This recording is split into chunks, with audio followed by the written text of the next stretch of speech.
সাল্লাম তাবিজের কারণে ইসলাম গ্রহণ করাচ্ছেন না, তাকে ছেড়ে দিলেন, লোকটির সাথে সাথে তাবিজ খুলে মাটিতে ফেলে দিলেন। তখন মুহাম্মদ সাল্লাল্লাহু আলাইহি সাল্লাম তাকে ইসলাম গ্রহণ করালেন। আর আমাদের 3 নম্বর শ্রেণীর হুজুরগুলো তাবিজ লিখে দেয় মুসলিমদের ঘরে তাবিজ লিখে লিখে তাবিজের ব্যবসা করে, অথচ মুহাম্মদ সাল্লাল্লাহু আলাইহি সাল্লাম তাবিজ থাকার কারণে ইসলাম গ্রহণ করাননি। অথচ বলছে তাবিজ কোরআন মাজিদ দিয়ে লিখেছি, এ তো অপরাধের কি অপরাধ? মানে আল্লাহ বলেছেন লা ইয়ামাসসুহু ইল্লাল মুতাহহারুন। এই পৃথিবীর মানুষ শোনো, কোরআন মাজিদ যখন ধরবা তখন পবিত্র অবস্থায় ধরবা। হুজুর বলছে কোরআন মাজিদ ধরবা, ও বেটি উজু করো, তারপরে কোরআন মাজিদ ধরবা। ও হুজুর লজ্জা হয় না, হায়া হয় না, ইতস্তবোধ হয় না, বোধগম্য হয় না? তাবিজ লিখে দিলেন বেটা, তাবিজ নিয়ে বোর কাছে যাচ্ছে, তাবিজ নিয়ে টয়লেটে যাচ্ছে, তাবিজ নিয়ে খারাপ জায়গা যাচ্ছে। তোমার লজ্জা হয় না হুজুর কোরআনের অপমান করো? তোমার হায়া হয় না হুজুর তুমি কোরআনের অপমান করছো? তুমি প্রকৃত ইসলামকে বিক্রি করেছো। জবাব দেওয়ার জন্য তৈরি থাকো। তুমি পাগড়ি যতই বড় পরে থাকো, তুমি জুব্বা যতই বড় পরে থাকো, তোমাকে জবাব দিতেই হবে, আল্লাহর কাছে দিতেই হবে। তুমি হিসাব করে রাখো। সম্মানিত দিনী ভাই, জাতির কাছ থেকে সঠিক দিন ছিনিয়ে নেওয়া হয়েছে। এই জাতিগুলোকে বলা হয়নি এই কোরআন মাজিদ পড়তে হবে, বলে গো হুজুর, বলে কোরআন মাজিদ পড়তে হবে, কথা বলে না। যখন আপনার মা মারা গেছে, হুজুর বারবার ঘুরে, কেন ঘুরে? হুজুর মিলাদ করে দিলে 10,000 পাবে, নয় 1,000 পাবে, মিলাদ করে দিবে, আর কবরের পাশে গিয়ে কোরআন মাজিদ খতম বক্সে দিবে। হুজুর বাপের ধর্ম, তোমার বাপের কথা দিয়ে ধর্ম চলে? ধর্ম চলে একজনের কথা দিয়ে, তার নাম হলো মুহাম্মদ সাল্লাল্লাহু আলাইহি ওয়াসাল্লাম। আপনি আপনার মতো ধর্ম চালাচ্ছেন কেন? আজকের কিছুদিন আগে দেখলাম জামদানি নামে একজন বক্তা মারা গেছে, তার নামে মাজার হয়ে গেছে। তিনি যখন মারা গেছেন, পাশে গিয়ে হুজুরগুলো কোরআন মাজিদ পড়ছে ওই কবরের পাশে। আল্লাহ বলছেন যে কোরআন মাজিদ আমি জীবিত মানুষের জন্য পাঠালাম। কার জন্য? কথা বলেন, কার জন্য? জীবিত মানুষের জন্য। কেন? হুদাল্লিন নাস ওয়া বাইনাতিন মিনাল হুদা ওয়াল ফুরকান, তাদেরকে পথ বোঝাবে কোরআন মাজিদ। কিভাবে এখান থেকে কোরআন মাজিদ চলে গেল কবরের পাশে? তাহলে জনগণকে আমরা কিভাবে ধর্ম বোঝাই? সম্মানিত উপস্থিতি, বলছিলাম যারা আল্লাহ এবং আল্লাহ রাসূলকে মান্য করে না, যারা আল্লাহ এবং আল্লাহ রাসূলকে মান্য করে না, তারা জান্নাতে যেতে পারবে না। দেখুন আল্লাহ তাআলা বলছেন কুল ইন কুনতুম তুহিব্বুনাল্লাহ। এই পৃথিবীর মানুষ, তোমাদেরকে বলছি, আল্লাহর নবীকে আল্লাহ বলছেন, আল্লাহর নবী আপনি বলে দেন পৃথিবীর মানুষকে, তোমরা যদি আল্লাহর দয়া পেতে চাও, ফাত্তাবিউনি, আমি মুহাম্মদ সাল্লাল্লাহু আলাইহি সাল্লামকে অনুসরণ করো, আমাকে অনুসরণ করো, ইহবিবুকুমুল্লাহ, তাহলে আল্লাহর দয়া পাবা, ভালোবাসা পাবা, আল্লাহর দয়া পাবা, ভালোবাসা পাবা। যদি কোনো মানুষ আল্লাহ এবং আল্লাহর রাসূলকে মান্য না করে, তাহলে সেই ব্যক্তি আল্লাহর ভালোবাসা পেতে, বলেন জোরে, পেতে পারে না, পাবে না। এই কথাই ঠিক। আল্লাহর দয়াও পাবে না, আল্লাহর ভালোবাসাও পাবে না। আল্লাহর ভালোবাসা পেতে হলে, জান্নাত পেতে হলে আমাদেরকে আল্লাহ এবং আল্লাহর রাসূলের দেওয়া পথে চলতে হবে। একটি হাদিস বলে আজকের আলোচনা শেষ করব, যেহেতু আমার সময় শেষ। আবু হুরায়রা রাদিয়াল্লাহু তাআলা আনহু বলেন, রাসূল সাল্লাল্লাহু আলাইহি ওয়াসাল্লাম বলেছেন, কুল্লু উম্মতি ইয়াদখুলুনাল জান্নাহ, আমার সব উম্মত জান্নাতে যাবে, সবাই জান্নাতে যাবে, ইল্লা মান আবা, যারা আবা তারা জান্নাতে যাবে না। তখন সাহাবীগণ বলছেন কিলা মান আবা ইয়া রাসূলুল্লাহ, আল্লাহ নবী বলতে পারেন আবাকে? তখন আল্লাহ নবী বলছেন কলামান আতানি দাখালাল জান্নাহ, যে ব্যক্তি আমাকে মেনে নেয় সে জান্নাতে যাবে।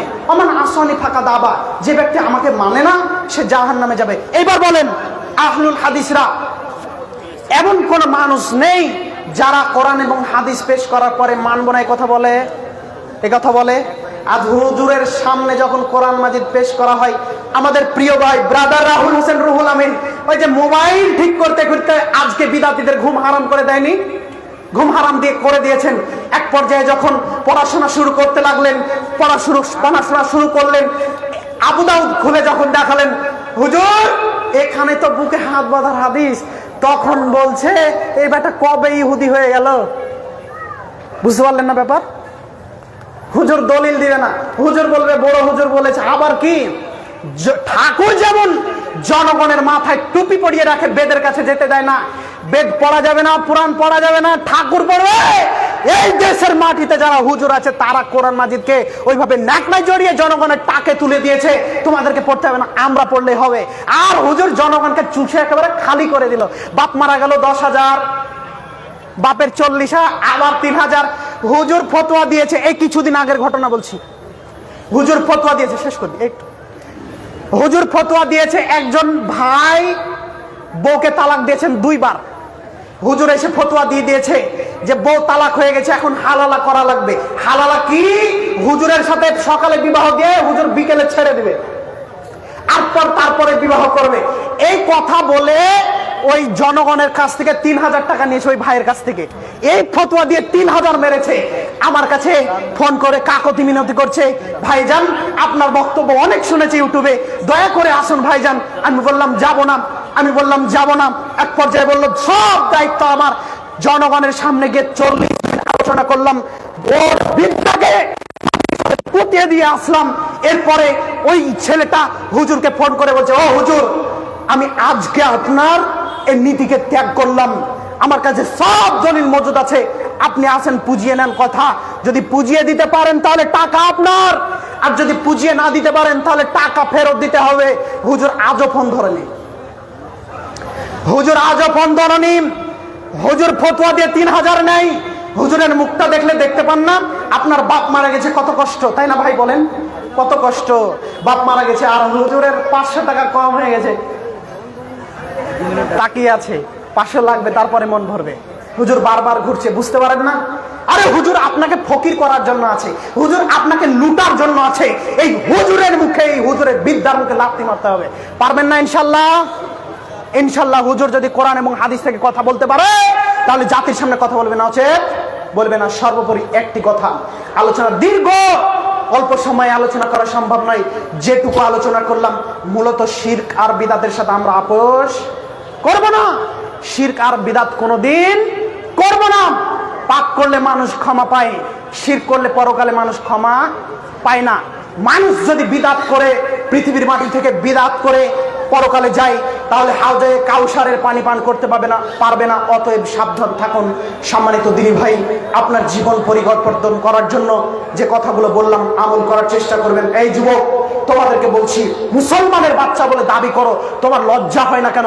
5 ওয়াক্ত সালাত আদায় করো। যুবক, আমি এখানে বলে যাচ্ছি, তুমি সালাত আদায় করো না, এখনো মুসলমান হতে পারোনি। ফতোয়া উল্টে ধরতে বলো দেখি।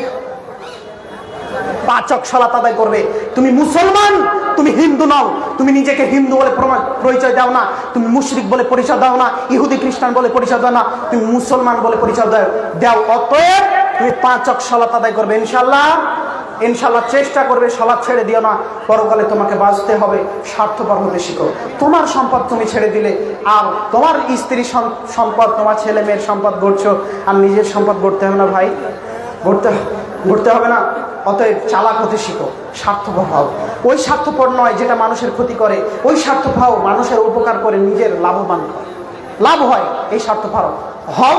আল্লাহ তোমাদের সকলকে মাফ করুন, সকলকেই আল্লাহ তাআলার জন্য সঠিক দিন মেনে জীবন যাপন করার তৌফিক দান করেন, আল্লাহুম্মা আমিন।